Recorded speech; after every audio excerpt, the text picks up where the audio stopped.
My name is Iris Nash, 34, and the last place anyone expected me to be was the back row of my brother's promotion party at the Hilton Miami Beach. He's 29, the new CEO, and right there on stage he leans into the mic and says loud enough for the whole room to hear, "Some people are just dumb, only fit for factory work." 80 guests laugh. My parents step forward with the silver tray paperwork handing him management of an $85 million Hawaii resort, plus the keys to a brand new Audi. Dad beams. "We're proud of you, son, unlike certain others who only embarrass the family." I sit frozen in my cheap dress until a stranger in a charcoal suit slips into the seat beside me, presses a thick envelope into my hand, and whispers, "Time to show them who you really are." Drop a comment below with where you're watching from and what time it is there. Let's see how far this story spreads. Every morning at 5:30, I roll out of bed in my one-bedroom apartment and start the 45-minute drive in my beat-up Honda Civic to the factory in Hialeah.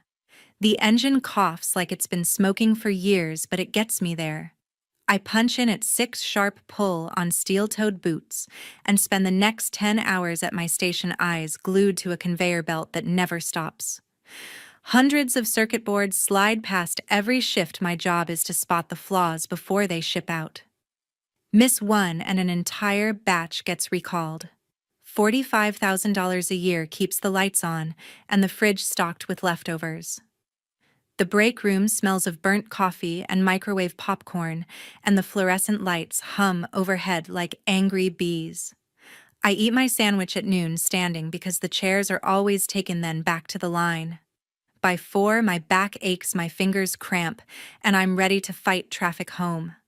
Across town, my brother wakes up whenever he feels like it in his Brickell penthouse. He rolls into the boardroom around 9, coffee in hand, barking orders at interns who make more in a month than I do in 3. $300,000 a year plus bonuses, stock options, and whatever perks come with being the golden child. His office has floor-to-ceiling windows overlooking Biscayne Bay, a private gym on the top floor, and a concierge who parks his car.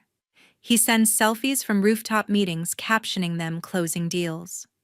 Mom and Dad flood the family group chat with screenshots of his latest magazine feature, some fintech disruptor nonsense that sounds impressive if you don't know better. They tag him in every post, hearts and fire emojis everywhere. My name hasn't appeared in that chat for months. Last year, during the night shift, the methane alarm screamed. A pipe had cracked near the loading dock, gas hissing out fast enough to turn the whole place into a bomb. Most guys froze. I didn't think. I just slammed the emergency shutoff valve and held it down until the gauge dropped to 0. 47 coworkers walked out alive that night. The thank you letters piled up in my mailbox for weeks, handwritten notes from people I barely knew. Some included photos of their kids, others small gifts like homemade cookies or a $20 bill. I kept everyone in a shoebox under my bed. I never told anyone at home. What was the point? They'd call it just doing your job. Donna Nash, my aunt down in Tampa, found out anyway. She's a nurse, works double shifts at the ER, and still finds time to call every Sunday. "You did the right thing, Iris," she said last week. Voice steady like always. "Don't let them make you feel small for it." I laughed it off, but her words stuck. She sent me a care package once, bandages, protein bars, and a note that said, "For the hero who won't admit it." I used the bars during overtime, never mentioned it to Mom or Dad. They don't ask about my day anymore. The group chat lights up with Quinn's face on a billboard, Quinn closing a deal, Quinn shaking hands with investors. My replies stay on read. They assume I'm fine, scraping by, too busy to notice how loud their silence has gotten. I scroll past the photos, thumbs hovering over the keyboard, then lock the screen. Some nights I reread the letters from the factory guys, tracing the ink with my finger. One guy wrote, "You gave me another Christmas with my daughter." Another said, "I owe you my life." Simple words, but they weigh more than any bonus Quinn brags about. The factory floor is loud, machines clanking, supervisors yelling, radios blasting reggaeton. I wear earplugs under my hard hat, but the vibration travels through my bones. I've memorized every warning label on the walls, every exit route, every first aid station. After the incident management installed new sensors and gave me a plaque that says Safety Champion. It's bolted above my station now, gathering dust. No one from home has seen it. No one asked. A week ago, a thick ivory envelope arrived in the mail, formal invitation from Dad embossed with the family crest. Celebrating Quinn's promotion to CEO, it read, "Family presence required." I stared at it for an hour, knowing full well they only wanted me there as the punchline, the cautionary tale next to Quinn's spotlight. Still, I marked the date on my calendar. Donna said, "Go if you want, but don't let them walk over you." I nodded, even though she couldn't see. At 7 that evening, my phone buzzed on the kitchen counter while I heated leftover rice. Quinn's name flashed. The message was short. "Don't come to the party. It's embarrassing." Friday evening at the Hilton Miami Beach, the ballroom buzzed with 80 guests in tailored suits and cocktail dresses. Crystal chandeliers cast a warm glow over linen-covered tables, and waiters circled with trays of champagne flutes. I slipped in through a side door, still in my work slacks and blouse, ignoring the stares. Donna Nash, my aunt who had driven up from Tampa, spotted me first and waved me over to her table near the wall. She wore a simple navy dress, no jewelry except her wedding ring, and gave me a quick hug before we sat. Quinn Nash strode onto the stage like he owned the room, microphone in hand, flashing that practiced smile. He launched into his speech about innovation and leadership, then paused for effect. "Success takes vision," he said, eyes scanning the crowd until they landed on me. "Not everyone has it. Some are just dumb, only fit for factory work." Laughter rippled through the guests, a few clapping in agreement. Heat rushed to my face, but I stayed seated, staring at the floor. Donna reached under the table and squeezed my knee, her grip firm. Dad Walt Nash joined him, up front, arm around Quinn's shoulders. Mom Gail Nash followed with a velvet box and a thick folder. She opened the folder on the podium, revealing glossy photos of a sprawling oceanfront property with private villas and infinity pools.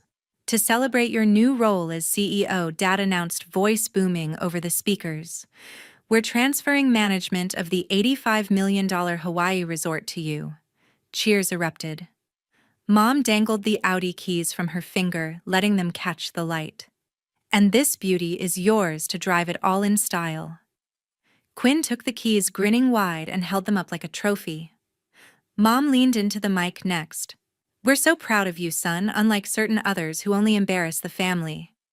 More applause, louder this time. Whispers floated from nearby tables, eyes darting my way. A woman in pearls murmured to her husband, "That's the sister, right?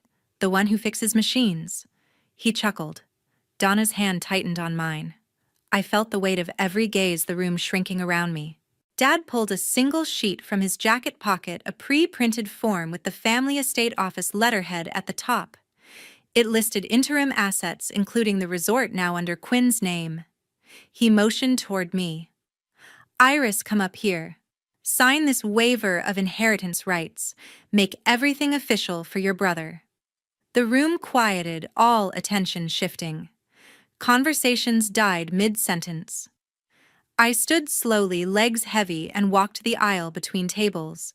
Guests parted, some smirking, others avoiding eye contact. The carpet muffled my steps, but my heartbeat echoed loud. On stage, Dad thrust the paper forward. The waiver demanded relinquishing any claim to assets until final probate, effectively handing control to Quinn immediately. Quinn smirked beside him, arms crossed. Mom adjusted her necklace, looking anywhere but at me. The pen felt heavy in Dad's outstretched hand. I took it, the metal cold against my skin. The signature line stared back, blank and accusing. Guests leaned forward in their seats. A phone camera flashed from the front row. Donna half rose from her chair but sat back down, lips pressed tight. I gripped the pen harder, knuckles white. My hand trembled as I lowered it to the page. The tip touched paper and a bead of ink bled out, smearing across my thumb. The ink had just smeared across my thumb when the side door creaked open behind the stage. Ted Rice, a 72-year-old man in a charcoal suit and loosened tie, stepped into the ballroom carrying an old leather briefcase. Heads turned slowly at first, then faster as recognition flickered across a few faces. He moved with purpose, ignoring the murmurs, and stopped at the edge of the stage. Dad's face tightened into a mask of irritation. Mom's hand flew to her pearls, twisting them nervously. Quinn shifted his weight from one foot to the other, the Audi keys still dangling from his fingers like a trophy he suddenly wasn't sure he wanted to hold. Ted cleared his throat once, a sharp sound that cut through the low hum of conversation.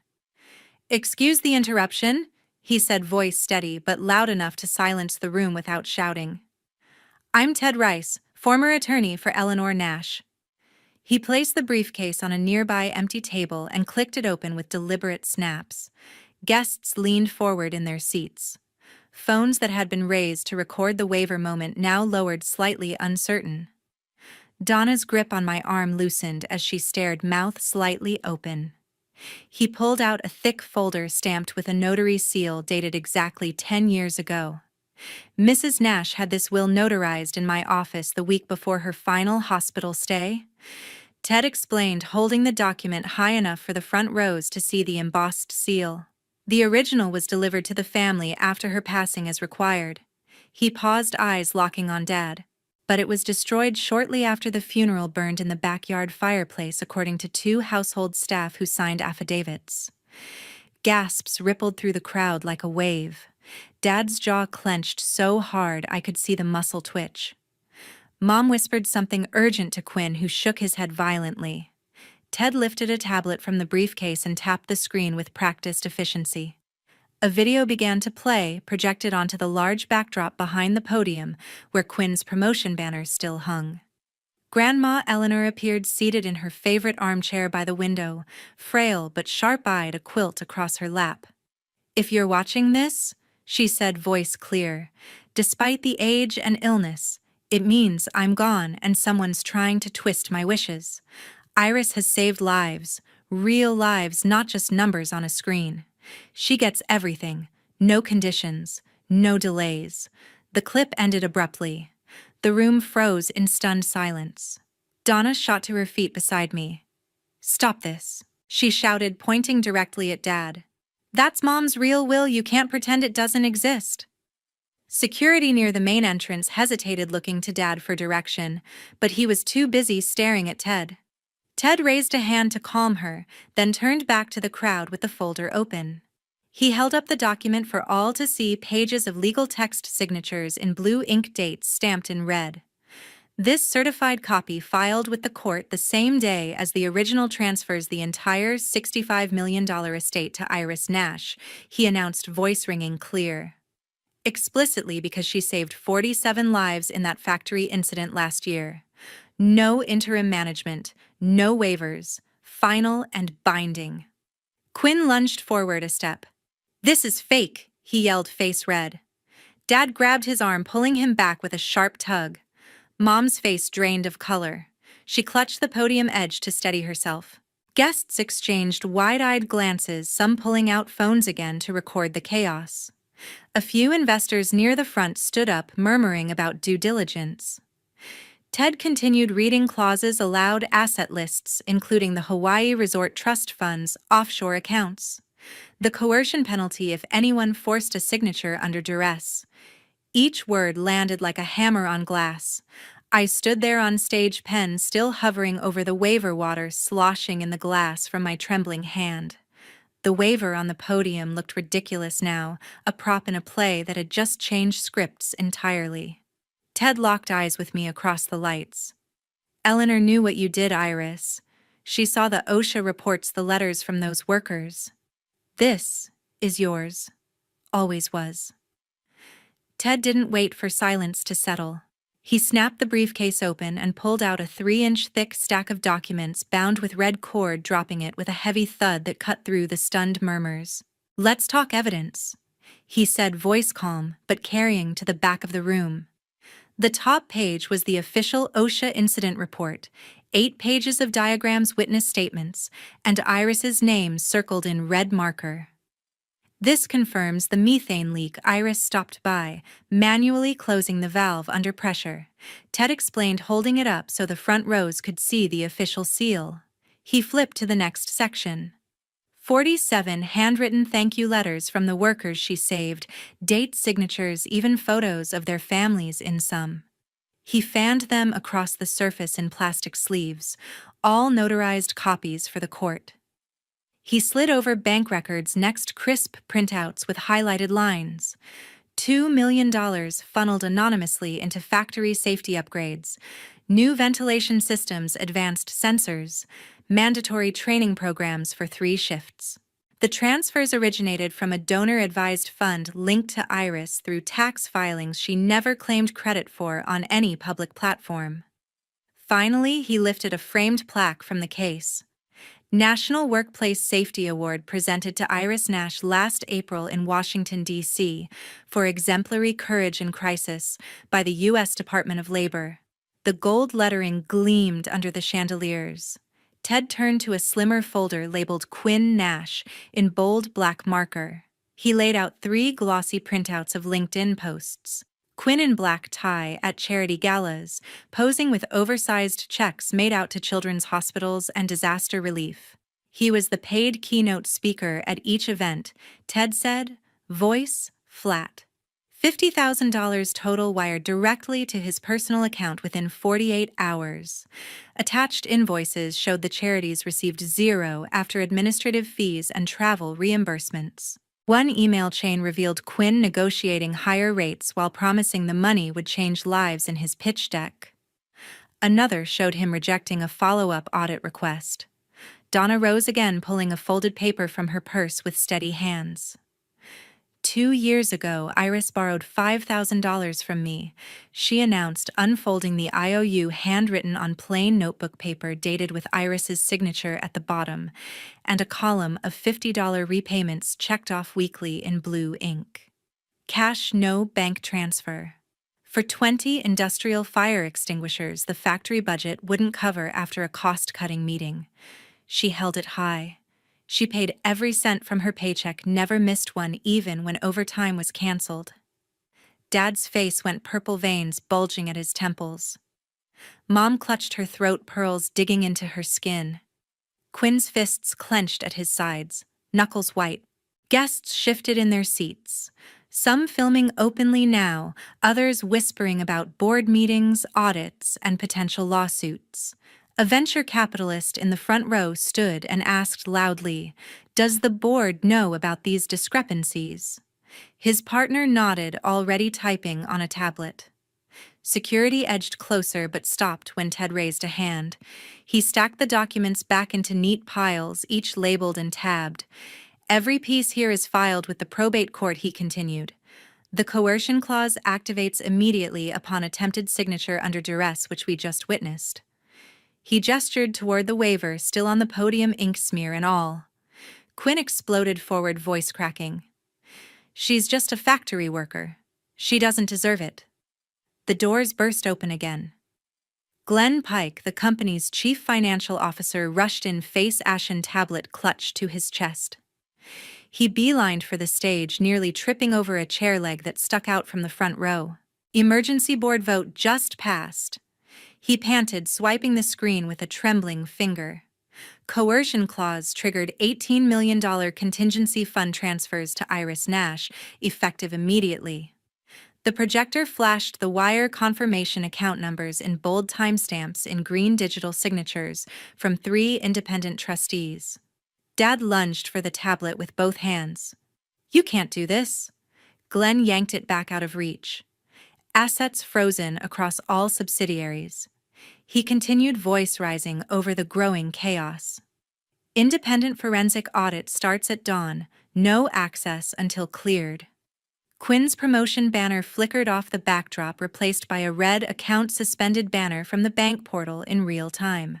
Hawaii resort management contract revoked. Audi title repossessed, repo trucks outside the valet area right now. Quinn screamed incoherently, charging at Glenn like a bull. Security tackled him mid-stride, 2 guards pinning his arms behind his back, while a third radioed for backup. Fraudulent expense claims totaling over 200,000 Glen, read from the tablet scrolling fast. Board voted unanimous termination for cause no severance, no non-compete payout. Mom collapsed into a chair, sobbing into her hands so hard her shoulders shook. Dad stood frozen, mouth opening and closing like a fish out of water, eyes darting between the screen and his son on the floor. Donna wrapped her arms around me tight, pulling me close enough that I could smell her lavender perfume. I let the pen drop from my fingers, watching it roll across the podium and leave one final ink splatter on the waiver. "I don't need this family anymore," I said, voice steady for the first time all night. "We're done." 3 months later, I stood before the new Safety Training Center in Orlando.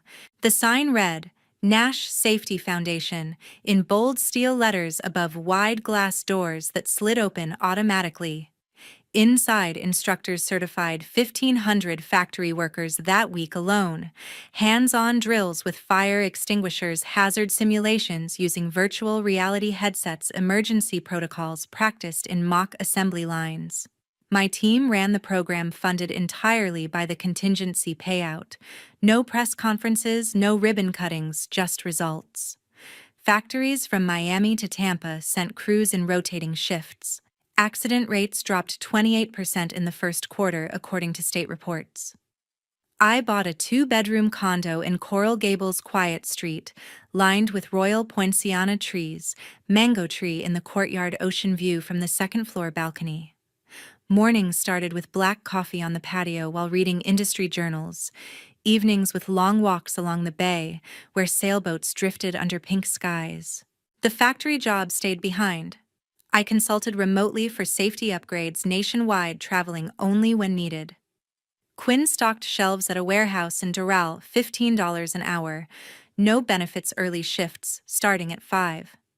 He scanned barcodes with a handheld device, loaded trucks with pallets of electronics, avoided eye contact with former colleagues who whispered about the gala scandal whenever he passed. Walt and Gail rented a 1-bedroom apartment in Kendall, beige walls, cracked tile in the kitchen, community pool that smelled of chlorine. They sold the Brickell penthouse to cover mounting legal fees. The Hawaii resort went to creditors after the bank seized control. No more boardrooms, no more galas, no more private jets. Donna drove up every Sunday from Tampa in her old Honda Accord. We cooked pasta with fresh basil from my balcony planter, watched old movies on a 65-inch screen, talked about everything except the past. No calls from the others, no texts, no accidental run-ins at grocery stores. Silence became the new normal, and I welcomed it. I leaned on the balcony rail at sunset, waves crashing below against the seawall. "Money can't buy conscience," I whispered to the horizon as the sun dipped into the Atlantic.